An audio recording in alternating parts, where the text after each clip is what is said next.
My name is Don Price from Atlassian, and I'm Atlassian's word futurist. But at Experts Unleashed, I want to do something different with you. I want to bring experts from their field to you. Experts that aren't going to talk about thought leadership or theory, but they're going to bring their lived experience, their pragmatic insights, and their stories to help you unleash your potential. So the format of this show is incredibly simple. It's all based on three things. Every single session we do with an expert and Experts Unleashed, we're going to have three chapters, three core things that they are famous for, where we go through the theory, we go through the practice, and we get them to share one insight that you can try. So listen in for the three chapters.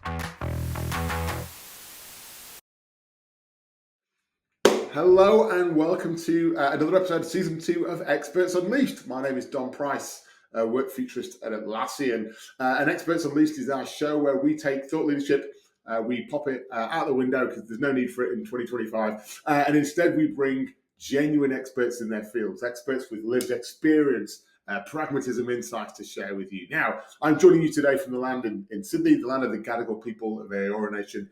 And I'd like to pay my respects to elders past and present for this wonderful place that I get to call Sydney. Now, today's guest. Now, when we say experts, now this one might need to be underlined. This guy's got a wonderful history, and actually the first topic we're going to talk about, I think, has a wonderful sort of hat tip to his history. So who is it that we've got today? Today, we have someone that started their life out as a developer, then spent a little bit of time as a designer, and has spent the last sort of 12, 13 years as co-founder and chief product officer at Canva. Also, when they're not being a chief product officer, I know this person has a penchant for hot chocolate. They're also a pretty damn good DJ and does a lot of philanthropy and good stuff on the side. So today's guest is the wonderful Cameron Adams. Cam Adams from Canva. Cam, welcome to the show. So great to be here, Dom. Thanks for having me. Now, I know everyone probably knows a lot about Canva and knows a fair bit about you. Every time when we start an episode of Experts Unleashed, an exercise we do in Atlassian all the time is my user manual, right? The idea that you buy a TV and it comes with a user manual, you hire a human, no bloody user manual, so we never know how to work with each other. When we looked at your user manual, we talked about how you find balance. So Cam, like if I was to be reading the Cam Adams user manual, what would it say under the category of how you go about finding balance and how do you anchor yourself in what is quite a chaotic world? Oh, I haven't written the Cameron Adams user manual before, but finding balance has been really important throughout most of my life. I think I kind of do it inherently. So I have lots of different interests that I have. I often blend those things together. So design and technology coming together is one of my, I think, superpowers. And I've spent a lot of time in that space, working in deep tech, working in design, working at bringing them together. And I just have a natural interest in that. As you mentioned, music is also a big part of my life. Yeah. I play instruments. I have a piano just sitting over here that I can tinkle on in between meetings.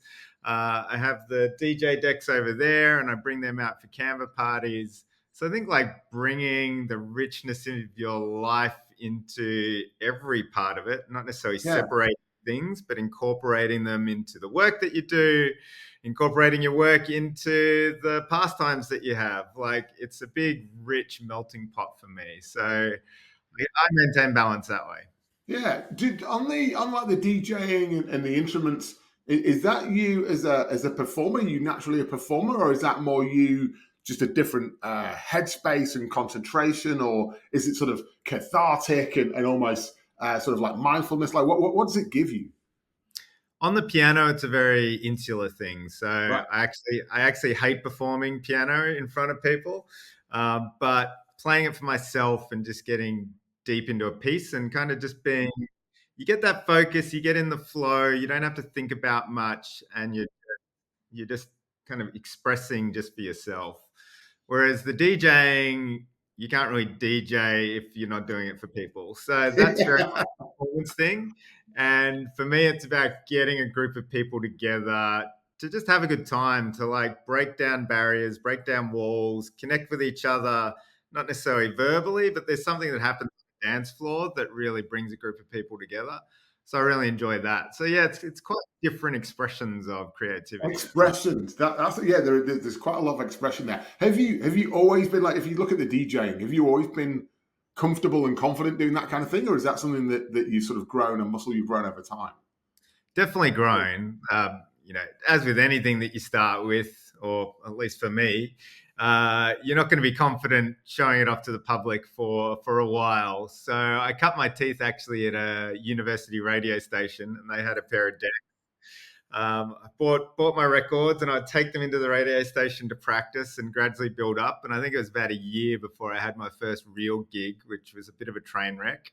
But it's just your friends, you bring them along, and it's a bit of fun. And you slowly expand that audience to people you don't know. And now I'm pretty comfortable playing in front of a few thousand people. I got to play South by Southwest this year, which was I kind of saw a that, yeah. bucket list check off. So that was really cool. And it's also like there's a fascinating thing because I saw that and I was like, there's something about, and this is the first topic we're going to talk about, intersecting skill sets. But there's something fascinating about that because, like, I imagine when people hear your name, the first association is like Canva Chief Product Officer, and you're like, what? I get that, but now he's got headphones on and he's mixing, and there's something kind of nice about that. There's this. I always like to think that like there's always a rich tapestry of the person behind the title or behind the moniker that we give them. And we often don't invest in seeing that. So seeing someone like you up there in the music part of South by Southwest expressing that creativity, I think was a wonderful thing. So yeah, your first topic that we picked together, or you kind of picked, was intersecting skill sets, which makes sense. You've got a Bachelor of Law, you've been a developer, a designer, chief product officer, co-founder, scaling a company, tech, AI, like you are Mr. Intersection in that regards. But why did you pick the topic of intersecting skill sets, and what does it mean to you?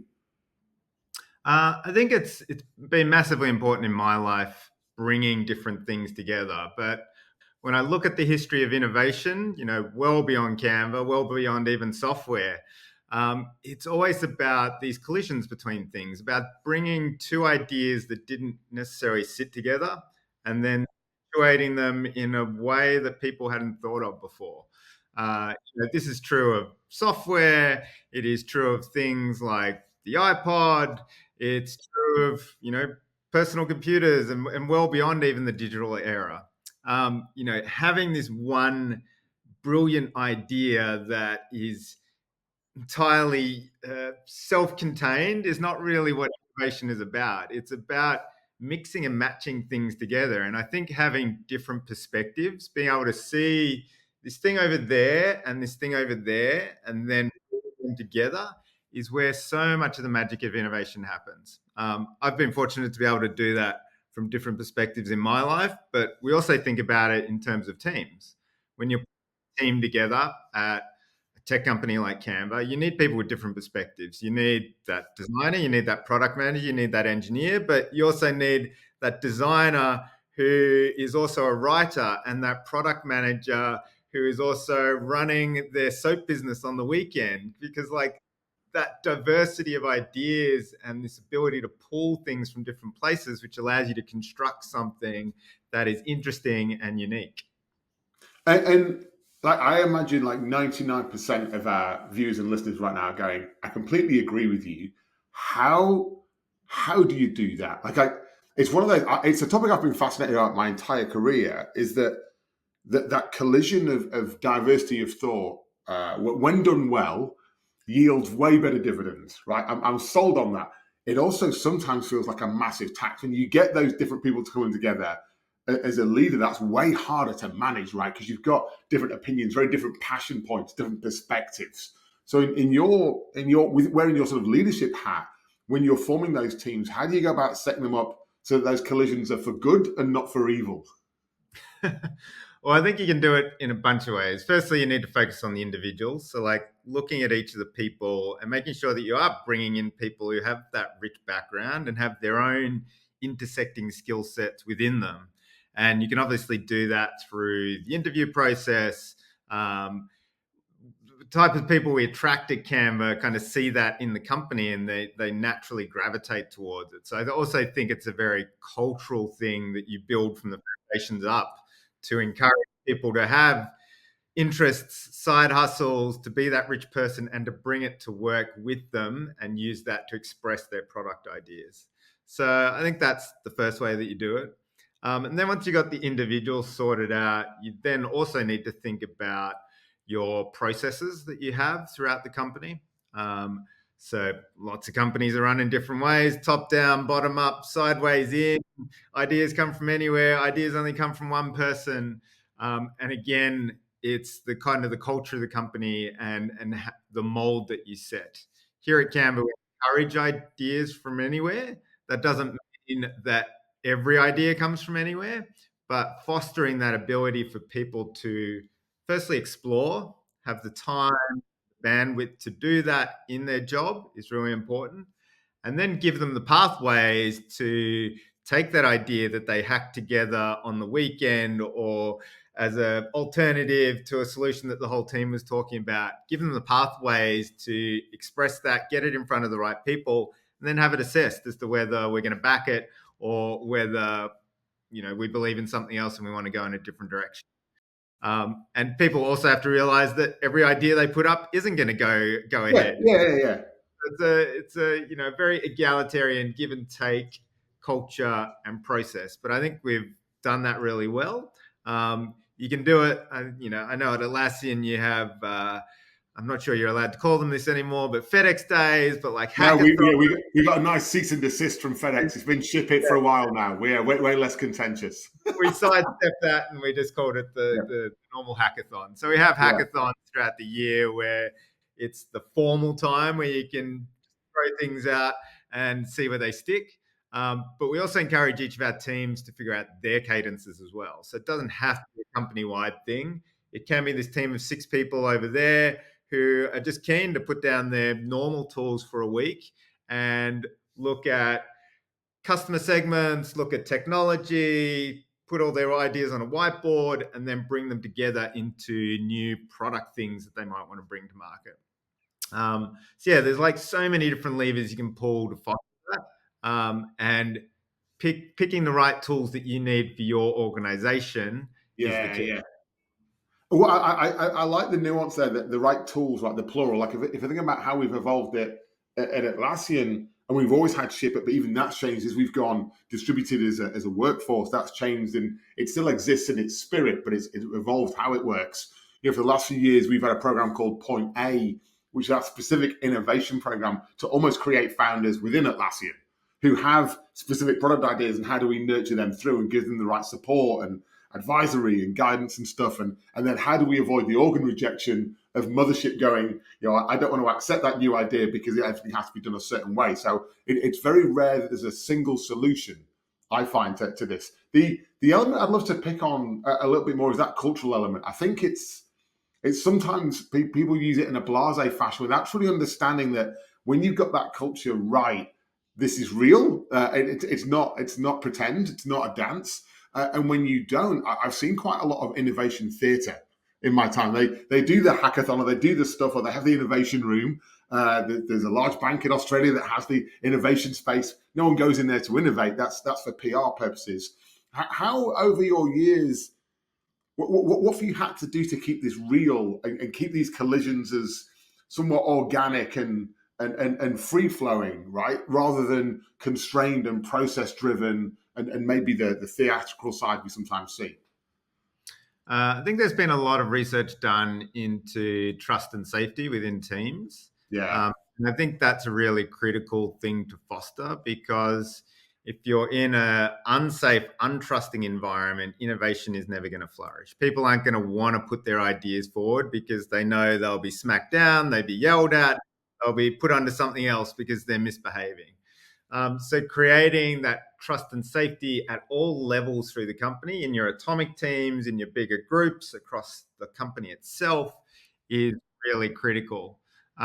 We do that in a whole bunch of different ways. Even just having lunch with people, sitting across the table with someone and just having a chat to them that isn't about some strategy document that you're meant to be working on. Like even just small things like that are really great at creating the connections which end up building trust and safety within teams. That is worth pausing on. So, and again, I want to cover this because it gets underbaked, right? It's the serendipity of the incidental conversation that didn't have an ROI. It's just, let's just break bread together and hang out. Something might come of this, something might not. We might talk about last night's sport or TV or whatever, right? But something might come of it that then leads to trust, that leads to like the innovation is like the sixth or seventh step. And the reason I want to sort of call that, I think a lot of companies start with that final step, but forget about the work to create the environment, right? There's environmental factors where I'm even comfortable sitting with you having lunch, just shooting the shit. Like there's no expectation that we solve anything major in this time, but just the serendipity of that gives us a chance to then innovate. Yeah, it's it's having those fundamental foundations to your organization which make it a great place to work. One of my favorite, it's not like a formal theory, but I loved reading about this kind of collision theory at CERN, which is the big scientific organization in Europe. It's a hotbed of physicists, mathematicians, statisticians, people across very different specialties, and it's famous for fueling innovation. The internet came from there, and the reason it does is because there's all these people swirling around within the walls of the building, and they're free to talk to one another. You have mathematicians sitting with artists, and they will come up with the next idea that becomes the particle accelerator that's operating across kilometers of tunnels. And it's through those intersections that happens, and that these very different ideas emerge, because you literally have artists who are painting on watercolor and scientists who are thinking about quarks and bosons interacting with one another and coming up with the next breakthrough. It's fascinating. Just like I was reflecting, just as you were sharing that story, there was two examples I've seen in the last few years. One, I spent some time with San Antonio Spurs basketball team in the US a few years ago, and they've got these sort of giant elite sports humans, right? And they're there, they're doing the development basketball, and I expect them to be playing basketball. I just turn up, I'm like, they're going to be playing basketball. They're not. They've got a shadow boxer and they've got a ballet coach because they were looking for collisions. They're like, these guys have played basketball since they could walk. Another hour of basketball isn't going to make them any better, but maybe shadow boxing gives them more resilience, and maybe the ballet gives them more balance and core strength. And you're like, it's like those collisions again. And recently at an event, there's a guy who did live art to interpret the stories he was hearing. And just again, the collision of seeing the visuals he was creating, he wasn't a scribe. It was like full on like abstract art of what he was interpreting from the stories and the moods. Again, just a different dimension that enables you just to see or almost bring the aperture out. Like I think we spend a lot of time looking down at the tasks to be done. Everything you just explained is orthogonal. Like let's go explore. As Canva's scaled and as you've scaled as a leader, Cam, how have you kept true to that? I must imagine there's lots of temptation that the more investors, the more oversight you get to go, let's cut out all that and just get the work done, right? How do you combine the fact that you sound very passionate and this is core to your beliefs and Canva's beliefs, but how do you keep that true? Well, for starters, we want to have fun at work. So this stuff is really fun to us, and coming up with new ideas and seeing new ideas flourish is what gives us energy. So we want to keep it going at the company, and to have that extinguished would be, the day that I stop at Canva. Yeah. We've been very fortunate with our investors. We've managed to bring them on the journey. They've been very aligned. We don't get a lot of pressure from them about how to run our company or how to grow our product. So we've had very free reign on that side. And I think that's, due to us being successful and showing that the culture we've developed, the team we've put together, that we think about ideas is successful. So if you're successful, they want you to keep doing more of it. So that's kind of a virtuous feedback loop that is good to establish if you can do it. It is. But also just calling out that your culture is part of your R. Like the ROI, part of the return is the culture, right? Because it's that culture that allows things to flourish, great products to come out, customers to be delighted. Like without that culture, you don't get those outcomes. Yeah, and I think investors that have come to visit us over the years, from year one up to now, they will look at metrics, they'll look at the product, they'll look at your revenue. But when they come into the office and they experience one of our show and tells or a season opener where the whole team gets dressed up, we have crazy celebrations, there's a weird Woodstock theme going on stage, but it all manages to work. When they experience that, They understand the company and the culture and what makes Canva special, and they don't want that to end. So they encourage us to keep that going. Uh, I think the other thing that we've had to definitely grow in ourselves, and particularly for me, is the understanding of how to scale it across teams. Because as a founder, you start out as a builder, someone who is doing the thing. You're coding, you're designing, you're product managing, you're thinking about the business, you're going out and hiring every person that walks through the door. And as the team grows, as the company grows, as responsibility grows, you need to figure out how to then translate that onto the rest of the team, empower the next engineer to come through, to hire the next best level of engineer, and designers to build their design team, and the product managers to think about their product and bring their ideas along.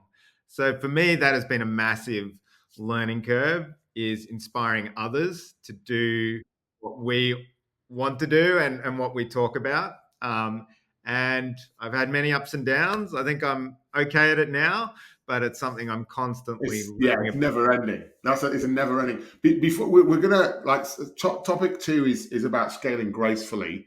Just before we jump into that, I'd love to put the lens of AI. I know you're quite a proponent of AI and the technology change that's happening right now. When you think about intersecting skill sets, and what I see is a lot of nervousness and trepidation around AI. Like, it's going to take our jobs away and destroy the world, all that jazz, or it's going to make everything awesome. What do you think the collision is that we should be prepared for around the seismic potential of AI and how we think about intersecting skill sets of humans? I think it's a huge accelerator for it, and we have seen creativity, go through the roof as AI has been brought in, because it's an unlock for us. Our mission for the last 12 years has been to empower the world to design, and AI is a huge accelerator for that. I was talking to one of the founders of Runway ML, which is a video generation company. Um, and they have a very similar mission in the video space. They want to enable people to create movies and tell stories who haven't had a voice before.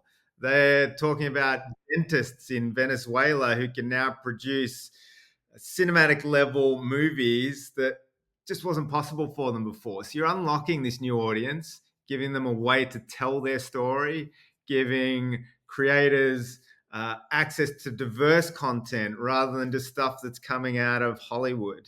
It's incredibly democratic technology. Super excited about what it's going to enable for everyone on the planet. There's like a tacit accessibility thread in there, right? The more people that get access to this stuff, the more sharing, the more equality, right? The more variety of voices, right? The more conversation we get, which I think is the upside that people are often missing here. It's might it take a few jobs versus the more people, like even like when the iPhone came out, and that gives me access to technology that means I can video call family back in the UK. That was a game changer, right, for how my sort of global family engages now. So I'm with you there. The more we can give access to this stuff, almost the more power it brings to it, if we do it in an ethical fashion. We always think of these technologies as expanding pies. So Yeah, we had the exact same kind of argument thrown at us when we first started Canva. Like, you're giving design tools to people who haven't been able to access them before. Does that mean that designers will suffer? We have seen it play out over the decade since that it doesn't. It actually elevates designers. It helps elevate the conversations you have about design, and it helps scale the impact that designers and non-designers can have. But we think now, 12 years on, it's a much better world. And it's going to be the same thing with AI. yeah, yeah, fair. Like it's like we just need to rely on our historic experience of going. We've been okay in the past. Like, again, do it ethically and morally, but we'll be all right. Let's move on to scaling gracefully, because this is a phrase I've fallen in love with recently. I'll give you the context as to why. I've seen a lot of scaling in my time, and a lot of it avoided the word gracefully. It was companies or organizations that just got bigger, but they forgot to get better. And so one of my big sort of mantras right now around modern work is better over bigger. Why did you pick scaling gracefully? And again, with your specific experience, what does it mean to you? I wouldn't say we've scaled gracefully for all 12 years of Canva, but we've Very definitely fair and very honest, Cam. No, neither's Atlassian. There's no such thing. It's over an aggregate period. But we've definitely gotten better, and I like that phrasing that you had, that you need to get bigger and better. You can't just Yeah. get bigger. So I think you definitely need to think about scaling as something that you proactively tackle, and it's something that just requires constant change. It's not about taking what you have on the very first day and making that work for 5,000 people. It is about seeing what works and doesn't work, when things break, when processes need to change, when the product needs to change, when your growth and impact that you do for your people needs to change. Like, everything at Canva has broken at one stage, and figuring out when it's breaking before it like critically breaks becomes Yes. a real skill. The Um, crystal ball. It's almost that prediction engine. You're like, I feel like it's about to break and I need to get ahead of it. yeah, I think that's the gold standard. I wouldn't say we've been there every time. There have been lots of things that have fully broken, and then we've been like, okay, we just got to solve this now, and that causes you a bit of pain. But when you got that mindset, you overcome it. Um, but yeah, I think understanding those points where things need to change become really critical, because if you stay in something too long, it plateaus, it limits what you can achieve. And that's both in terms of company growth, bottom line growth, revenue, number of users, as well as internal people things, how teams operate, how many people you have at the company. Even the culture needs to adapt and figure out how it expresses itself across multiple offices around the world who have Yeah, yeah. Different different customs and cultures. geographic culture. Yeah, yeah. And you're just constantly figuring out these pieces, but just being aware that you are scaling and that change is part of Yeah. that, I think is the critical thing to understand. Yeah, that awareness, like you swap that awareness for ignorance, and you've buried your head in the sand, and you're hoping nothing changes, even though the world is changing around you. Versus going, I'm aware. Can we just dive in quickly? Like you personally, Cam, like you've had the same. In theory, you've had the same title, right, for 12, 13 years, right? You're still co-founder, you're still chief product officer. You must be livid you did not have a promotion, but in that time, you've had to scale yourself as a leader. Talk us through like what's that oscillation been like? What's that journey been like of how you've like you can't scale others if you don't scale yourself. How have you gone about doing that? I think probably co-founder is probably the harder title to live with, because it's such an amorphous thing. When you've got a specialty like product, you can kind of figure out, where your path is, what a scale product looks like, and then build the team that needs it. But as a co-founder, you just wear so many hats, diving into so many problems, and you're spotting things that other people aren't spotting, and then needing to deal with them, to make it better, to capture that opportunity, to inspire a team to chase after it. And I think for me, that's been the hardest thing, because it is a massive roller coaster. And it's often a roller coaster of identity. Like, what am I what am I doing now? What am I good at? What should I be handing off to someone else? What do I do after I've handed off that thing? And I've done that so many times now over the last 12 years. It gets slightly easier each time, but I wouldn't say it's like a perfectly smooth process now. Um, so, I mean, over the years, I've been head of design, I've been head of security, I've headed up very specific pieces of the product, from video to education, and being able to hand those things on, find the team that's going to take it on and grow it from 1 to 100, has become a really critical part of my learning. It was something I was really bad at in the early days, because I built the thing and I'm like, I want to be involved with every decision about that thing. But there's so many other opportunities across the company, opportunities and also broken things that you need to attend to, that you really need to be able to pull yourself out of it as a founder. How have you done that? There's a lot of leaders I'm working with right now that they're seeing it, but they don't know how to do that tacit, like let go to then seize the next opportunity. There was a particular project I think, where I learnt a lot about this, which was video. So back in 2018, we identified that Canva did nothing for video, and it was a massive gap for us. It was an extremely big technical hurdle, which is why we hadn't kind of bit it off first. And it needed someone who could just drive it no matter what. So I dove in, assembled the team, figured out what we needed to do out of technology stack, and started building the video product.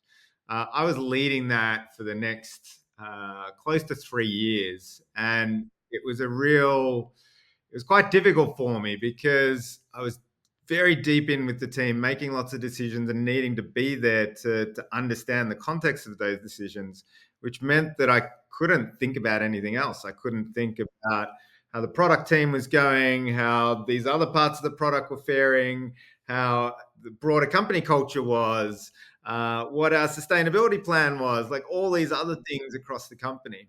And it was a very difficult and long process to pull myself out of that. I eventually identified a leader who had the domain knowledge as well as the growth potential to take on everything that's needed for a big team like that. So you obviously need someone who works well with people, but understands the technology, has product vision, understands marketing. Like, it's a little bit of a unicorn role, but I managed to help that person see that they were capable of doing that, grow them into it, build up their skill set, and then hand it off to them. But it was a long process, and I vowed to myself at the end of that I would never go through that again. So I thought very carefully for opportunities after that when I'm spinning up something to think about the team, what my kind of timeline on it is, and who is ultimately going to be the owner. And if there's a clear owner, great, I can just handball it to them straight away. If there isn't, then you need to be clearly thinking from day one who you're going to tap, who you're going to build up, who you're going to grow to bring in and own it when you need to step away. So it's become much more of a refined process for me. Yeah. As I said, it's not an entirely smooth one, but it's gotten a I lot don't, better. I don't think it ever is. Like there's a leader I'm working with recently, and they posed a question which I really liked: is for how many seasons should I have ownership of this before I hand it over? And if it's a brand new, unsolved, never been done before, maybe it's 2 or 3 seasons. If it's not, maybe it's 1 season. But like knowing how many seasons, so that I'm planning for that handover, that they explain is critical. And as they talk through a few examples, like that makes complete sense because I've always held on to something for 1 season too many, right? We feel like, oh, like now's the time. Like it's definitely the time. I should have done it a season ago. So again, building the awareness there. It's I also imagine, it's also great to have a plan, but often yeah, you get punched in the face and you have to totally change your plan. So like, yeah. Those plans at best are 50% baked, right? Aren't they? They're a finger in the air directional plan rather than an actual plan. yeah. It's like So it's why I like the word seasons because no one knows how long a season is. Could be 3 months. Could be a long winter this year. Who knows? we had a head of security who departed, and I basically need to become head of security overnight. And with that, you then need to drop everything else to focus on this massive Yeah. problem. So Sometimes, that's an sometimes interesting one you need to actually. be able Like no, my next question was going to be like how do you feel when you take on a new area that isn't in your kind of core expertise? I'm guessing that maybe security wasn't something you were dreaming of before that. You're like, oh, I can't wait to get my hands dirty with a bit of cyber. Like when you're in a new area or slightly uncharted territory, how do you equip yourself to build the confidence quickly to get good at that stuff? That's definitely the most extreme example I've had of like having to dive into something which I'm totally unprepared for during Canva. For that one, we had built a great team. It was very small, but there were great people in there who I think just needed the ability to step up and like helping that nascent leadership flourish, I think is part of your role as a leader, being able to identify those moments where people are ready to step up and just giving them a little nudge to be able to do that. I was fortunate to be able to do that in that circumstance. I think I held the title of head of security for about 6 months, and part of that was finding an amazing leader who was actually external to the company and bringing them in to properly take over the title and actually start looking after security because I by no means was doing a great job of it. Yeah, Um, that was a one season wonder. You're like, I need to hire my replacement straight away. exactly. With video, there was a lot of learning there of what's possible, what do people need. I was a bit more used to that because it was more of a product problem, and I've grown very used to like diving into an audience, understanding their needs, prototyping things, figuring out what works, and then shaping a product out of it. But I think like listening and rapid learning is always a part of it. So if you have those skills, well, I think every person needs them, but you can tune them, you can get them better, you can make them more part of your toolkit. I think that's probably the best advice I could give to Yes. being thrown in the deep end on something. Yeah, yeah, and that you seem like you have like an innate natural curiosity. You're like, I'm not going to assume how this works. I'm going to learn how it works by asking. So that pushes me towards my next question. Where do you get your inspiration, advice, and learning from? And in a world where there's so much choice for what you can learn, maybe too much choice, how do you go about parsing out the things that are important for you to learn? And what does that mixture look like for you? I do a little bit of signal checking, but I'm not like on Twitter or LinkedIn constantly. I learn mostly through doing and experimenting. And different people have different learning modalities. Some people love reading, some people love listening, some people love kinesthetic learning. I definitely learn through doing, by building, by trying out a prototype, taking a new idea, toying with it, um, failing at it, seeing a new opportunity from that, spitting out some weird mutant prototype that didn't exactly do what you wanted, but sparked something else. Like leaping from thing to thing is how I learn the best. But you do need a bit of, I think, kind of background knowledge. So in the space of AI that's moving so rapidly now, you just need to stay tapped into everything that's going on. You don't need to spend all day reading and looking at what other people are doing, but you do need to stay on top of what technology is out there and have those parts of the jigsaw that you can piece together into something that you think is compelling and expresses how you want the world to be or what sort of products you want to put out. Yeah, for me, it's mostly doing with a solid foundation of knowledge. Do you think you've always been this curious? Have you always been had this like hunger for learning and tinkering and exploration? Yeah, definitely tinkering and exploration. I can think of some of the stuff I did as a little kid. Diving into the code in computer games and hacking around to get myself more money, like Yeah, understanding how things worked and knowing that there's a layer down, like the yeah, experience that yeah. you're having playing a game, but there's this layer underneath that where everything's orchestrated. That was very fascinating to me. So, yeah, definitely something since when I was little. That makes a lot of sense now. I can see how that plays out today in your current environment. Do, a lot of the leads I work with, I'm trying to always get a sense of whether they lead through logic, whether they lead through heart, or some lead through doing, lead through hands. Like, what do you think your philosophy is on your leadership style, and how is that, or has that changed as Canvas scaled and as the world's changed? Do you feel like you've had to adapt how you lead? That is an interesting question. I think I do apply a bit of logic, and I'm quite a logical person. Like I've got a computer science background, so I think about problems logically. But I probably don't do that in my leadership style as much as you would expect. Probably a bit more heart driven, and um, I try to inspire people to take on challenges, to explore. I suppose much in the way that I explore. Um, for them to feel out where they want to go and try out new things and figure out their path, not in a meandering fashion, but not in a Yeah, straight line. yeah, So I think, you draw the borders. You draw the borders for them, but within that space, go play. And by the way, I'm here. I'm your parachute, and I'm going to support you. But like, go play and explore. yeah, that's a good example. And I think when I think about how I coach people, uh, I never want to give them the prescriptive answer because the thing that you did, yesterday or a year ago or 10 years ago doesn't necessarily apply in time and also in context. So I like to give people the knowledge, like, here is how it played out in this scenario. Take that and apply it to yours. It might apply one to one, it probably won't, Yeah, but there's almost always nuances that make it subtly different, but the themes or the spirit are often the same. yeah. Yeah, yeah, I love that.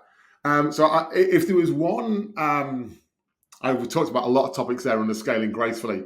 If there was one sort of tip or hack you'd give to a leader out there right now in any business who wants to get better at scaling gracefully in their own sort of self development and learning, what would that hack be? I think the hack would be, hmm, you're gonna have to cut out the pause here because it'll take That's me a one. while. I think the hack for scaling gracefully would be to uh, probably, I'm not sure it is a hack, but there's a real balance between handing off something too early before you inherently know what it is that you're handing off, and then handing it off too late because you become the bottleneck. And once you're the bottleneck, it becomes really hard to remove yourself. So I think thinking about that balance and that right point where it transitions over into becoming, it's not helping you and then it's not helping the company. Like, making sure you don't get to that bottleneck point. So just really cognizantly thinking about, yes, I do need to skill up on this thing and understand the problem very deeply, but I also don't want to be the critical failure factor here. Yeah, So who can I yeah. bring in, and how do I know that they're good enough to do that thing, that they Just understand? good enough. That phrase there. So as you were telling that story, I was thinking, like, imagining a few people I've been working with, and I'm like, the ones that are the perfectionists inadvertently become the bottlenecks because they can't let go of it until everything's perfect. Then you've got the other extreme, the ones who like it's done and they let go, and you're like, no, it's nowhere near ready to be handed over yet.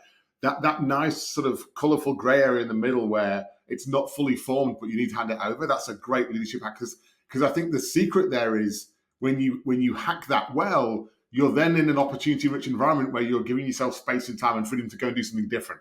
If you hold on too long, you're missing the other opportunity. And I think that's in modern day business a great leadership hack for right now.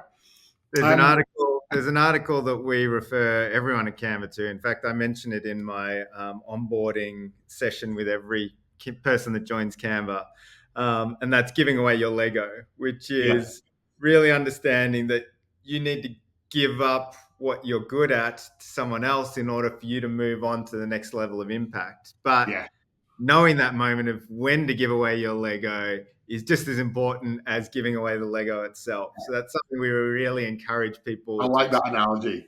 expand. Yeah, because it's intuitively knowing that is step one. Step two is going, I now actually have to do it. I have to physically let go. And that's the bit that I think a lot of people struggle with. Cam, chapter three we picked is a brilliant topic for you, but also for all leaders out there, certainly in the world we're in right now. Positive impact. I know this is something you're deeply passionate about. Talk to us about what positive impact means to you in your world, not just in I know that in this canvas space you're in, but just as you as a person in society. We have this thing at Canva that we call the two-step plan. And step one is to make one of the most valuable companies in the world. Step two is to do the most good that we can. I think we've stumbled onto a bit of a secret hack for building an amazing organization, because these two things really form a one-step plan, which is building one of the most valuable companies in the world that does the most good. And we've seen incredible feedback loops between these things because we've set up a whole bunch of structures. We have a Canva Foundation. We've got Pledge 1%, through which we do volunteering and we give away money. So we've got those kind of infrastructure pieces of doing philanthropy and doing good. But we've set it up in such a way that the value of the company then feeds into those things. So as more money comes in, as we get more revenue, that feeds automatically into those step two pieces. And then the final part of that feedback loop is that we very proudly talk about step two and encourage Canvanauts to get involved in it. And that creates this thing where people feel very positive about the impact that they're having. They can see it. The actions that they're taking are actually doing it. It's not something abstract that the company is doing. That attracts great talent to Canva. We have plenty of employees who see that and say that I want to work for a company like that, and they'll apply to Canva. That brings in great designers, engineers, marketers, salespeople. That increases more value, which then goes into the Canva Foundation and Pledge 1%, sends out great signals to new employees, new customers. It just keeps going around and around. So I think we've been very fortunate that that is part of our culture, that's something part of our DNA since day one. And it was really what we set out to do. It wasn't just building a product. We wanted to build a place where we were proud to work, a company that was having not just positive outcomes for shareholders, but also positive incomes for the planet, positive incomes for people who had never heard of Canva, but who were affected by it. Just thinking really holistically about what we wanted to do and be as a group of people. And it's something we've shaped very actively over the last 12 years. And what do you think the role is of, and it's subtly mentioned in there in your first answer. I always find when I talk to leaders, there's quite dissenting views of the role of a leader in caring about social impact and foundations and stuff like that. There was an article, I can't remember what it was, a few years ago. It was either in the AFR or one of the big papers, like where someone was like, these modern day leaders should stick to their knitting. Right, your job is chief product officer. Like, you go and pick the product and leave someone else to that. And I don't agree with that philosophy. I'm like, we could be more than one binary thing. But in the modern world that we're in, what do you think the role is of a leader out there to be more tapped into this notion of positive impact and doing something more than just your 8 hours of work a day? We feel very lucky to be in the position we're in, to have a multi-billion-dollar company, 5,000 employees, offices around the world. Like, it's all a dream that you sometimes pinch yourself to wake up from. Yeah. And I think being in that position of privilege also means that you have a responsibility. You have a responsibility to take that good fortune and to try and multiply it as much as much as you can for people who didn't get the chances that you did, that didn't get a great education and therefore couldn't build the skills which enabled them to build a great business, but who probably inherently had it in them. So we're constantly trying to multiply those opportunities and to spread our good fortune as far as we can. And I think being in this position puts even more of an onus on you to speak up, to drive things forward, to create projects that other people wouldn't. You can't just sit on your hands and say, I'm a business person, I only do, quote, Yeah. business. Yeah. I only look at the P&L and then I walk away. Like, that doesn't work in the modern environment. You get time, you get resources, you have people that you can access. Yeah, there's IP that you can bring to the table. Like, there's a myriad of stuff. It just opens up so many doors, and to shut those doors to me would be, I think, anathema to the identity of me, and I know Mel and Cliff and pretty much every person at Canva. Doing the hard work to get here means that it has opened the doors for us to be able to have the impact we want on the world, and we need to seize that. Cam, you've mentioned the word identity a few times, and it fascinates me. You strike me as one that has quite a clear sense of their identity. Have you always had that? Like, are you aware of that? I don't think I have a clearer sense of my identity right now, but there's certainly, I've gotten more comfortable with what I can do and what I can bring to the table, and the impact that I can have through what I'm good at. I've definitely gotten more comfortable with it. I wouldn't say I'm like 100% sure on who can, what they can do, and how successful I could ultimately be. I would say I don't think I have had a strong identity. I've always been exploring and curious and trying to figure out what. Maybe evolving. Maybe it's an evolving identity, that's where the exploration comes in. But it feels like it's anchored in some like core values and core tenets, right? Doing the right thing seems like it's been prevalent throughout your career. It's manifested in different ways, but it's been something that's been core to how you operate. I think having a comfort level with not knowing necessarily what your identity is or what you're going to be doing next is probably the area that I've grown in. Can we just call that the best hack of the entire show? Like, if there was one single takeaway and we deleted everything else, like being comfortable with what you don't know and not having a complete identity, I think could free up a lot of leadership angst right now. Well, let's call it the hack of the day. It's like a little mic drop moment, perfectly timed. Cam, with the positive impact work you do, are there any specific sort of charities, organisations that you've got a passion for that you've done any work with?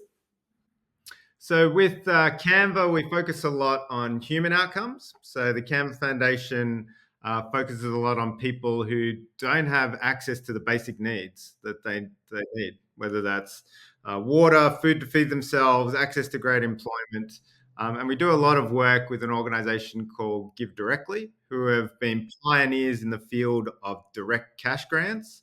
So rather than being paternalistic and coming in and building a well in the middle of the village, it's realizing that people understand their own problems and how to get out of them. And if you just give them the basic resources, i.e. cash that they need to fulfill that, they are the best ones to give themselves a leg up.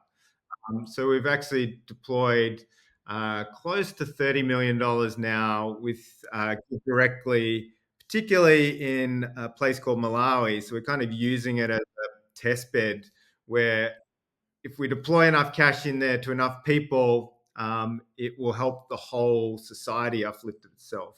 So we're working with Give Directly to do the research, gather the data on that, and be really certain on that kind of implementation before even further pushing the accelerator. On the personal side, my wife and I are very passionate about nature. She runs an organization called Wedgetail, which focuses on biodiversity and conservation. Huge area. I get a couple of hours a week where I can help her out. But she and the team there are doing amazing work, working in landscapes all around the world, and making sure that the impending biodiversity crisis that's coming up right after climate change gets solved isn't going to cripple the planet as well. Yeah. Wow, that's awesome. I know you also did a stint on the Oz Harvest Board. So again, a wonderful cause, sort of solving access to food around Australia and food waste. So it's that all three of those are genuine examples of like meaningful, lasting change to people that need help. So that brings me on to my last question, Cam. As part of your wonderful, generous giving of time, we will be donating $500 to a charity of your choosing. So thank you to you. Which charity would you like us to donate to? I was about to do some research for Christmas down here in Tasmania because literacy is a big problem down here in Tasmania. So I'd love to donate to a literacy organisation here in Tasmania. I'll have to get back to you on the right to. Yeah. You let us know when you know, and we'll do a donation on your behalf to that charity. Because again, that's another example of like you tap into that unlocks a whole future state. So wonderful. Cam, for those leaders listening that are like, I want to hear more from this guy, he's absolutely bloody amazing. How are they best discovering stories about Cam online? Do you have a website? Do you have your own radio show? Like, how do they best find Cam?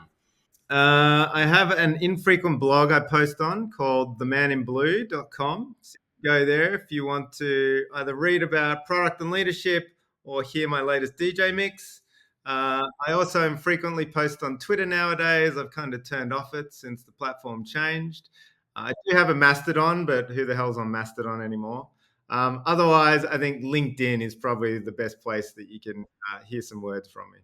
Folks, if you want to hear some of Cam's great stories, if you just Google Cam Adams, Canva, there's some great articles from Forbes, a whole lot of different places. And I know you've been very generous before with different companies sharing at conferences. So some of that content's out there. Cam, thank you so much for your time and your wisdom and taking us through some of your story today on Experts Unleashed. Thanks, Dom. That was such a great chat.